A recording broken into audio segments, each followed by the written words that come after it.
हाँ, hello everyone. अब तक हम पढ़ चुके हैं बेसिक इसका हेलो एल्केन्स का और एलोरेंस का क्या क्या होते हैं, कैसे आइडेंटिफाई करते हैं, कैसे उनका क्लासिफिकेशन था। तो इस वीडियो में हम बात करेंगे आज structural isomerism in haloalkanes कि स्ट्रक्चरल आइसोमेरिज्म कैसे होता है हेलो एल्केन्स में। आप लोगों को पता होगा कि जो स्ट्रक्चरल आइसोमेरिज्म है वो होता क्या है, सेम मोलिकुलर फॉर्मूला होता है, सेम मोलिकुलर मास होता है, बट डिफरेंट इन देयर क्या होते हैं, स्ट्रक्चर्स। उनको बोलते हैं हम स्ट्रक्चरल आइसोमर्स, और उस फिनोमिना क्या बोलते हैं हम, स्ट्रक्चरल आइसोमेरिज्म। ठीक है, तो हम बात करेंगे यहाँ टाइप्स ऑफ क्या, स्ट्रक्चरल आइसोमेरिज्म। तो पहले बात करेंगे हम चेन आइसोमेरिज्म की। सेम मोलिकुलर फॉर्मूला होगा, सेम मोलिकुलर मास होगा, बट डिफरेंट इन देयर क्या, चेन्स, उसको बोलेंगे हम chain isomer. And this phenomena is known as क्या, चेन आइसोमेरिज्म। देखो भाई, मैंने यहाँ लिख रखा है कि एल्काइल हैलाइड कंटेनिंग 4 और more carbon atom can exhibit chain isomerism. ये कह रखा है अगर मेरे पास किसी में एल्काइल हैलाइड में 4 कार्बन है, या मेरे पास क्या है 4 से ज़्यादा कार्बन है, वही कार्बन एटम, वही मेरे पास ऑर्गेनिक हैलाइड या ऑर्गेनिक कंपाउंड क्या करेगा, चेन आइसोमेरिज्म शो करेगा। तो देखो यहाँ मेरे पास कितने कार्बन है, 1 2 3 4, 1 2 3 4। देखो same molecular formula, same molecular mass, but different in their क्या, स्ट्रक्चर। देखो यहाँ मेरे पास जो चेन है वो 3 कार्बन एटम की है, यहाँ मेरे पास जो चेन है वो लॉन्गेस्ट चेन वो कितने कार्बन एटम की, 4 की। आप लोग पूछ रहे होंगे कि भाई तीन तीन कार्बन एटम हो तो वो कैसे शो नहीं करेगा, क्योंकि मुझे पता है अगर मेरे पास 3 कार्बन एटम हो तो मैं क्या लिखूंगा, CH3 CH2 CH2 Cl। ठीक है भाई। अब देखो, अब मुझे चेन का मतलब क्या, अल्काइल की पोजीशन चेंज करनी है। तो अल्काइल की पोजीशन चेंज कैसे करूँगा, कैसे भी चेंज नहीं होगी। अगर मैं यहाँ क्या लगा दूँ, CH3 लगा दूँ, और CS2 यहाँ CS2 लगा दिया, Cl यहाँ लगेगा, क्योंकि मैं हेलोजन की पोजीशन तो चेंज कर नहीं सकता, क्योंकि पोजिशनल की थोड़ी ना बात कर रहा हूँ, मैं तो चेन की बात कर रहा हूँ। तो डिफरेंट चेन मिलेगी मेरे पास, तो मैं 3 कार्बन आइटम की चेन को डिफरेंट वे में क्या अरेंज नहीं कर सकता, तो वो चेन आइसोमेरिज्म क्या नहीं करेंगे, शो नहीं करेंगे। 4 को कर सकता हूँ ऐसे, 5 को कर सकता हूँ, 6 कार्बन की कर सकता हूँ, लेकिन 3 की, 2 की और 1 में तो हो ही नहीं सकता। 3 2 में कभी भी मैं अरेंज नहीं कर सकता। तो मेरे पास 4 कार्बन और 4 कार्बन से ज़्यादा वाले कार्बन एटम ही क्या देंगे, चेन आइसोमेरिज्म देंगे। अब बात करते हैं पोजीशन की। पोजीशन में क्या है, हैलोजन की पोजीशन चेंज होगी। ठीक है, तो इसमें 3 कार्बन वाले एटम भी शो, तीन जिसके अंदर 3 कार्बन है वो भी अल्काइल हैलाइड भी शो करेंगे। 4 है, 5 है, लेकिन एटलीस्ट कितने होने चाहिए, 3 तो होने ही चाहिए। देखो, तो मैंने लिख रखा है एल्काइल हैलाइड हैविंग 3 और more carbon atom can exist as position isomers. देखो 3 है तो मैं इसकी पोजीशन चेंज कर सकता हूँ, यहाँ बीच में ले आऊँ इसको सेकंड पोजीशन पे, तो देखो ये दोनों क्या हो जाएंगे, पोजीशन आइसोमर्स हो जाएंगे। पोजीशन आइसोमर्स होते क्या है, same molecular formula, same molecular mass, but different in their क्या, पोजीशन ऑफ क्या, हमारे पास जो फंक्शनल ग्रुप है या कोई पर्टिकुलर कोई एटम उसकी पोजीशन में क्या हो, डिफरेंस हो, या अलग अलग पोजीशन में जुड़े हुए, उसको बोलेंगे पोजीशन आइसोमर्स। उस फिनोमेना क्या बोलेंगे, पोजीशन आइसोमेरिज्म। ठीक है भाई। तो यहाँ स्ट्रक्चरल आइसोमेरिज्म हम 2 ही पार्ट डिस्कस करेंगे स्ट्रक्चरल आइसोमेरिज्म के, एक तो क्या चेन आइसोमेरिज्म और एक क्या पोजीशन आइसोमेरिज्म। ठीक है भाई। अब बात करते हैं नेचर ऑफ CX बॉन्ड की, कि हमारे पास जब कार्बन से हेलोजन जुड़ेगा, और हेलोजन कौन कौन जुड़ेंगे, हेलोजन हमारे पास हो सकते हैं क्या, फ्लोरीन हो सकता है, क्लोरीन हो सकता है, ब्रोमीन हो सकता है, और क्या आयोडीन हो सकता है। जब ये जुड़ेंगे तो इससे हमारे पास क्या इफेक्ट पड़ेगा, कार्बन एटम। तो मुझे पता है कि जो हेलोजन X है उसकी इलेक्ट्रोनेगेटिविटी ज़्यादा है किससे, कार्बन से। तो मुझे पता है जो एक्स है वो क्या कंटेन करेगा, पार्शियल नेगेटिव, और ये क्या करेगा, पार्शियल पॉजिटिव। इसका मतलब मेरे पास यहाँ पोलराइजेशन आ रहा है, तो मेरे पास ये जो बॉन्ड होगा वो कौन सा बॉन्ड होगा, पोलर कोवलेंट बॉन्ड होगा। पहली बात। दूसरी बात, आप लोगों को जो डाइपोल मोमेंट पता है, डाइपोल मोमेंट क्या होता है, म्यू ई क्रॉस क्या डी।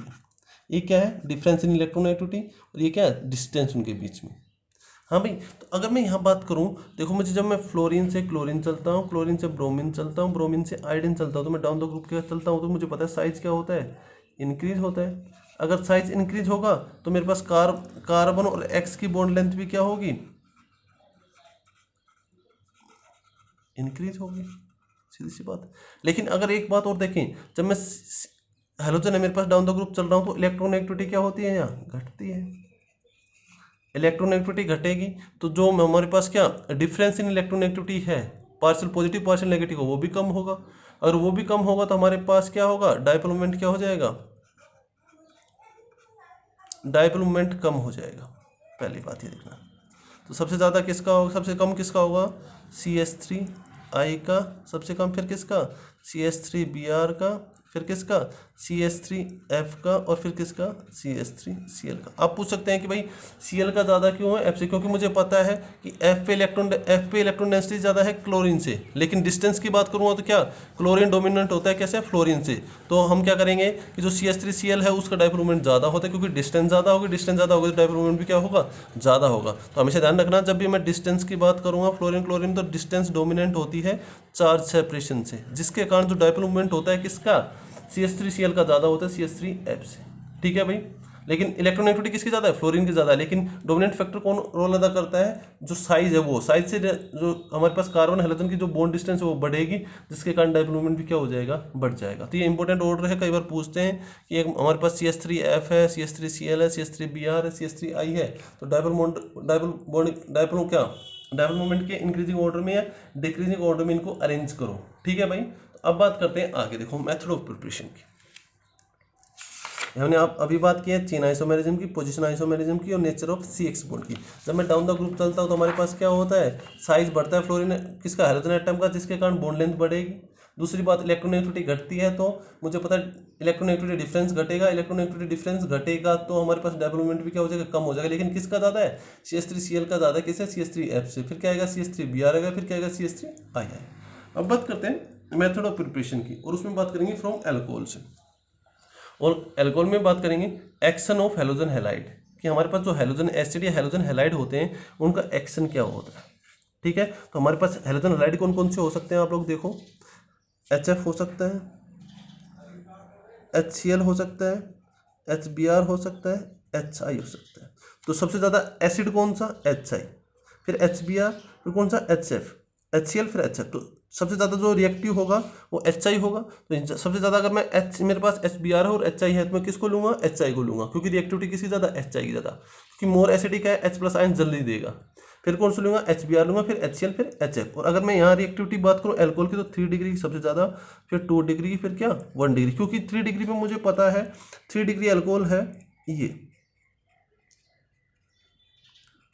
है। जब ये यहाँ से बॉन्ड टूटेगा तो यहाँ मोर स्टेबल कार्बन का अल्फा हाइड्रोजन कितनी आएंगी, 9। लेकिन 2 डिग्री होगा, जब यहाँ से बॉन्ड टूटेगा तो यहाँ पॉजिटिव चार्ज आएगा, अल्फा हाइड्रोजन कितनी आएंगी, 6। और 1 डिग्री होगा तो हमारे पास अल्फा हाइड्रोजन कितनी आएंगे, 3।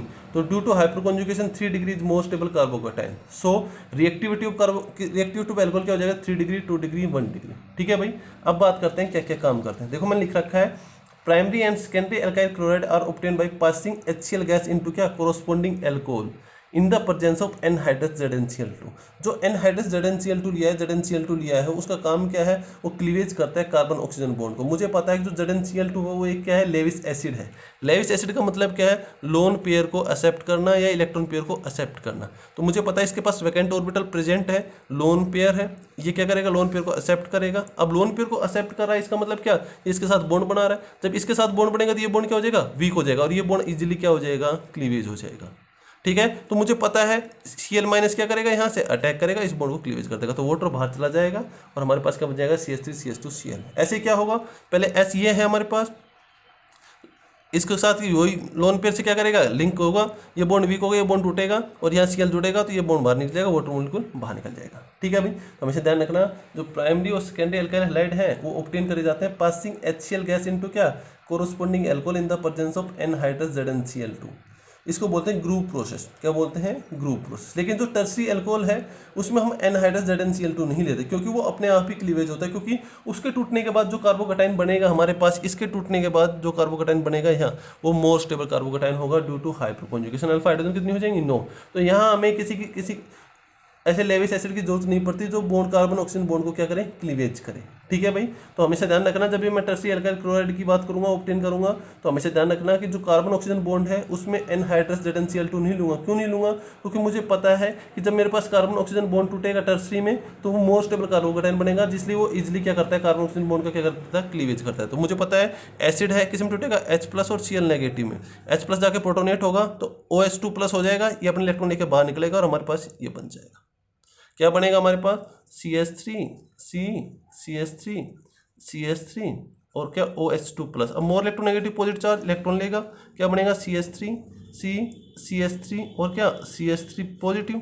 अब मेरे पास Cl नेगेटिव है, अटैक कर देगा, और किसकी फॉर्मेशन कर देगा, टर्सरी क्लोराइड की या टर्सरी हैलाइड की फॉर्मेशन कर देगा। ठीक है भाई, तो हमेशा ध्यान रखना जब मैं प्राइमरी और सेकेंडरी क्या लूंगा, एल्कोहल लूंगा, तो हमेशा एनहाइड्रस ZnCl2 लूंगा, क्योंकि वो करता है, क्या काम करता है एनहाइड्रस ZnCl2, क्लीवेज करता है कार्बन ऑक्सीजन बॉन्ड का, और हमारे पास किसकी फॉर्मेशन करता है, एल्काइल हैलाइड की फॉर्मेशन करता है, और वाटर मॉलिक्यूल क्या करता है, बाहर करता है। लेकिन टर्सरी एल्काइल, जब मैं टर्सरी एल्काइल क्लोराइड लूंगा उसको बनाऊंगा, तो हमेशा ध्यान रखना जब टर्सरी एल्कोहल लूंगा तो हमेशा कभी भी एनहाइड्रस ZnCl2 नहीं लूंगा, क्योंकि अपने यहाँ पे क्लीवेज होगा। क्यों होगा क्लीवेज, क्योंकि उसके टूटने के बाद मोर स्टेबल कार्बोकेटाइन बन रहा है ड्यू टू हाइपरकॉन्जुगेशन। ठीक है भाई, तो ये था हमारे पास मेथड ऑफ प्रिपरेशन। आगे देखो, एल्कोहल से चल रहा है, अब बात करेंगे हम क्या, अब ये तो था हमारे पास एल्काइल क्लोराइड की बात करी थी, अब बात करेंगे हम एल्काइल ब्रोमाइड और आयोडाइड कैसे प्रिपेयर किए जाते हैं। तो देखो मैंने लिख रखा है, alkyl bromide and iodide can be obtained by heating the alcohol with the excess of constant boiling HBr, इतने कांस्टेंट 48 डिग्री सेंटीग्रेड 48%, एंड क्या HI का कितना अमाउंट लेना है, 57%। ठीक है भाई,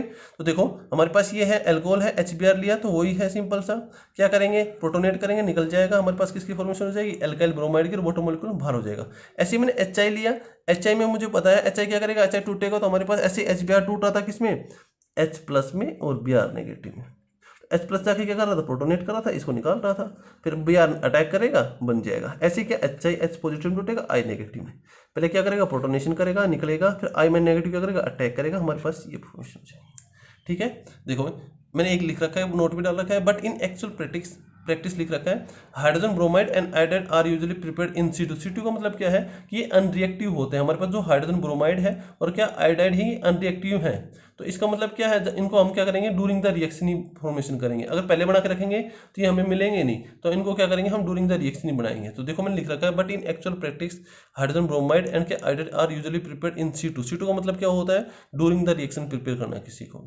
ठीक है भाई, तो ये था हमारे पास पहला मेथड ऑफ प्रिपरेशन जिसमें हमने बात की एल्कोहल से फ्रॉम क्या हैलोजन एसिड या क्या हैलोजन हैलाइड। उसमें हमने बात की रिएक्टिविटी ऑफ एल्कोहल क्या होगा, 3 डिग्री 2 डिग्री 1 डिग्री, और रिएक्टिविटी ऑफ हैलोजन हैलाइड क्या होगा, HI HBr HCl और क्या HF। क्योंकि मुझे पता है HI सबसे क्या मोर एसिडिक है, H प्लस जल्दी देगा, प्रोटोनेशन करेगा, निकाल देगा वाटर मॉलिक्यूल को बाहर। ठीक है भाई, अब बात करते हैं सेकंड मेथड ऑफ प्रिपरेशन की, एक्शन ऑफ फॉस्फोरस हैलाइड। कहाँ, एल्कोहल पे। देखो भाई, जो हमारे पास फॉस्फोरस हैलाइड है, तीन पढ़ते हैं, दो पढ़ते हैं, PX5 और क्या PX3, और PX5 में क्या पढ़ते हैं PCl5, और इसमें क्या पढ़ते हैं PCl3 भी पढ़ते हैं, PIB3 भी और PBr3 भी पढ़ते हैं। ठीक है, तो और एक हमारे पास होता है SOCl2। इन तीनों का काम क्या है, कार्बन ऑक्सीजन बॉन्ड को क्लीवेज करना।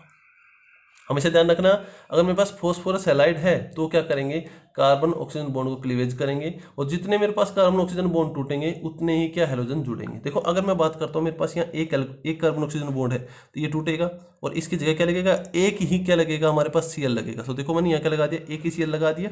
ठीक है, और बाहर क्या गया, मुझे पता है ये ऑक्सीजन इसके साथ लिंक होगा, क्योंकि मुझे पता है फॉस्फोरस के साथ वैकेंट ऑर्बिटल है, तो ये किसका काम करेगा, लेविस एसिड का काम करेगा, अटैक करेगा, Cl को बाहर करेगा। तो एक बार क्या निकलेगा, POCl3 बाहर निकलेगा, और एक Cl निकलेगा, और एक H है तो एक HCl बाहर निकलेगा। हमेशा ध्यान रखना, जब मेरे पास PCl5 हो तो एक तो अल्काइल हैलाइड बनेगा, एक POCl3 बाहर निकलेगा, और एक क्या HCl बाहर निकलेगा। अगर मेरे पास PCl3 है तो हमेशा ध्यान रखना, हमारे पास 3 मोल तो अल्काइल हैलाइड बनेंगे, और एक 3 मोल क्या बाहर जाएंगे, H3PO3 बाहर जाएंगे। लेकिन काम क्या करेगा, कार्बन ऑक्सीजन बॉन्ड को क्लीवेज करेगा। जितने कार्बन ऑक्सीजन बॉन्ड टूट रहे हैं उतने कार्बन हैलाइड हैलोजन या कार्बन हैलाइड बॉन्ड बनेंगे। जैसे मेरे पास अगर ऐसा हो, ये है, अगर मैं यहाँ PCl5 डाल दूँ तो इसका मतलब क्या है कि carbon double bond oxygen 2 bond टूटेंगे, तो इसका मतलब कितने हैलोजन आएंगे, यहाँ 2 हैलोजन आएंगे। ट्रिक है ये सीधी सी पहचानने की। अगर मेरे पास फॉस्फोरस हैलाइड है या थिनोइल क्लोराइड है तो हमेशा ध्यान रखना कि मेरे पास जितने कार्बन ऑक्सीजन बॉन्ड टूटेंगे उतने ही Cl क्या होंगे, अटैच होंगे, और जो उनके साथ साइड में निकलेंगे उनको ध्यान रख लेना। तो देखो मेरे पास एल्कोहल है, PCl5 है, तो एक तो एल्काइल हैलाइड बन गया, एक ही बॉन्ड टूटा तो एक ही Cl जुड़ा, और क्या बाहर गया हमारे पास POCl3 बाहर गया, और क्या गया बाहर HCl का। यहाँ देखो मैंने PCl3 लिया, कार्बन ऑक्सीजन बॉन्ड को क्लीवेज किया, तो हमारे पास का कार्बन क्लोरीन बॉन्ड आ गया, प्लस बाहर क्या गया H3PO3 का। देखो भाई आगे लिख रखा है, in the preparation of alkyl bromide and alkyl iodide लिख रखा है, इन केस ऑफ प्रिपरेशन क्या एल्काइल ब्रोमाइड बनाता हूँ या एल्काइल आयोडाइड बनाता हूँ, PBr3 है क्या PBi3 required for the reaction are not very stable compound. ये कह रहा है जो PBr3 है और PI3 है वो वेरी स्टेबल कंपाउंड नहीं है, तो इनको हम क्या करेंगे, ड्यूरिंग द रिएक्शन बनाएंगे, C2 जनरेशन करेंगे, इनकी क्या करेंगे, C2 generation. These are generally, आगे देखो, these are generally produce in C2। C2 मतलब क्या, डूरिंग द रिएक्शन बनाएंगे। देखो डूरिंग द रिएक्शन पहले रेड फॉस्फोरस लूंगा, आयोडीन लूंगा, क्या बनेगा हमारे पास, क्या बना, फॉस्फोरस आयोडाइड बना। इसकी रिएक्शन करूंगा वही काम करेगा, कार्बन ऑक्सीजन बॉन्ड को क्या करेगा, क्लीवेज करेगा और H3PO3 बाहर जाएगा। ऐसे क्या, रेड फॉस्फोरस लिया, ब्रोमीन लिया, क्या बनाएगा, फॉस्फोरस ब्रोमाइड बनाएगा, क्या करेगा, कार्बन ऑक्सीजन बॉन्ड को क्लीवेज करेगा और Br लगा देगा और H3PO3 बाहर चला जाएगा। ठीक है भाई। अब बात करते हैं एक्शन ऑफ फिनोइल क्लोराइड। वही काम है, कार्बन ऑक्सीजन बॉन्ड को क्या करना, क्लीवेज करना, और जितने टूटेंगे उतने क्या लगाने, Cl। देखो एक ये कार्बन ऑक्सीजन बॉन्ड एक टूटा तो एक Cl लगा, प्लस एक बाहर क्या जाएगा, SO2 जाएगा, एक बाहर क्या जाएगा, HCl जाएगा। किसकी प्रेजेंस में, पायरिडिन बेस की प्रेजेंस में। होता कैसे है, होता है ऐसे, देखो भाई ध्यान रखना चाहो तो ROH है, SOCl Cl है, ये हो गया। अब मुझे पता है सल्फर के पास वैकेंट ऑर्बिटल है और ऑक्सीजन के पास लोन पेयर, तो ये इलेक्ट्रॉन पेयर दे सकता है और ये क्या कर देगा, Cl को बाहर निकाल देगा। हाँ भाई, तो मुझे पता है ना इससे जुड़ रहा है, एक स्टेप हो गया। दूसरा स्टेप देखो यहाँ लिख रहा हूँ मैं, दूसरा स्टेप।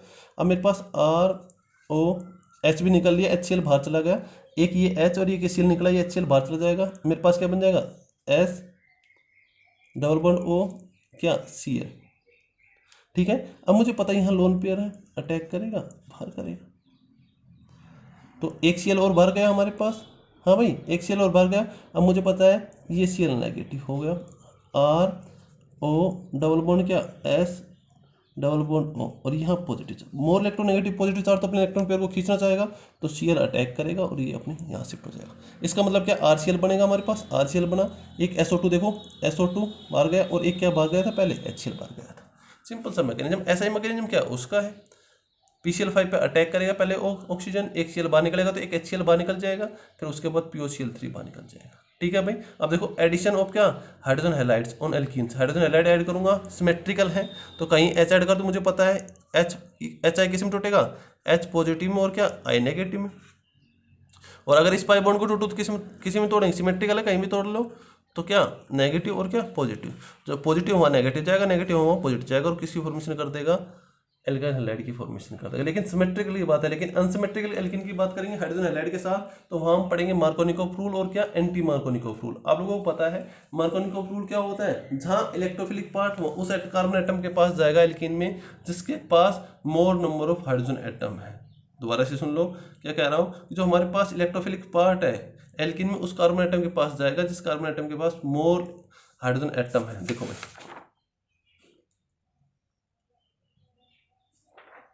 देखो भाई, अब बात करते हैं, हमारे पास ये HCl ले लिया, ये हमारे पास अनसिमेट्रिकल एल्कीन है। तो अगर मैं यहाँ मार्कोनिकोव रूल लगाऊं, मार्कोनिकोव रूल क्या कहता है कि जब मैं कार्बन कार्बन डबल बॉन्ड की बात करूंगा तो मेरे पास इलेक्ट्रोफिलिक पार्ट क्या है, H पॉजिटिव है और Cl नेगेटिव क्या है, न्यूक्लियोफिलिक पार्ट है। तो इलेक्ट्रोफिलिक पार्ट उसके पास जाएगा जिसके पास more number of hydrogen atom है। तो इन दोनों में से किसके पास है, इसके पास, तो इस पर जुड़ेगा जा। दूसरी बात ये लगा ले, इसका क्या लगेगा, प्लस H लगेगा, हाइपर कॉन्जुगेशन लगेगा, तो ये पाई बॉन्ड कहाँ डिस्प्लेस होगा, यहाँ। तो यहाँ तो H प्लस जाएगा, यहाँ क्या जुड़ेगा, Cl। ठीक है भाई, तो इसको क्या बोलेंगे, मार्कोनिकोव रूल।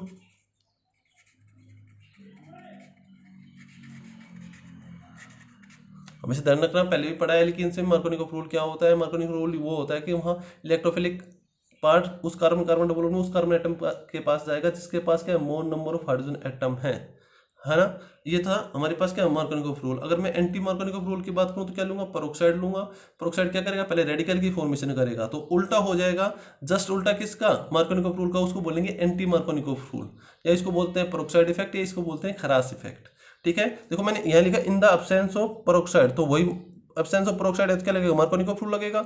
मार्कोनिकोव रूल क्या, इलेक्ट्रोफिलिक पार्ट कौन है, H कहाँ जाएगा, जहां मोर नंबर ऑफ हाइड्रोजन एटम यहाँ जाएगा, तो यहाँ देखो H गए, यहाँ Br आ गया। लेकिन अगर परचेंस करूंगा तो उल्टा हो जाएगा, इलेक्ट्रोफिलिक पार्ट किसके पास जाएगा, जिसके पास lesser number of hydrogen atom, तो H यहाँ आएगा, Br क्या यहाँ आएगा। कर लोगे, इसको क्या बोलेंगे, एंटी मार्कोनिकोव।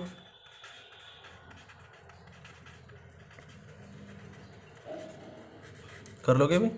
अब बात करते हैं हेलोजिनेशन ऑफ एल्कीन। अगर सनलाइट की प्रेजेंस डालता हूं तो ये रेडिकल इनिशिएट होता है, H रेडिकल निकलता है, यहाँ से Cl radical, H radical Cl radical क्या बनाते हैं, बॉन्ड बनाते हैं, HCl बाहर जाएगा और एक Cl रेडिकल कहाँ, यहाँ जुड़ जाएगा।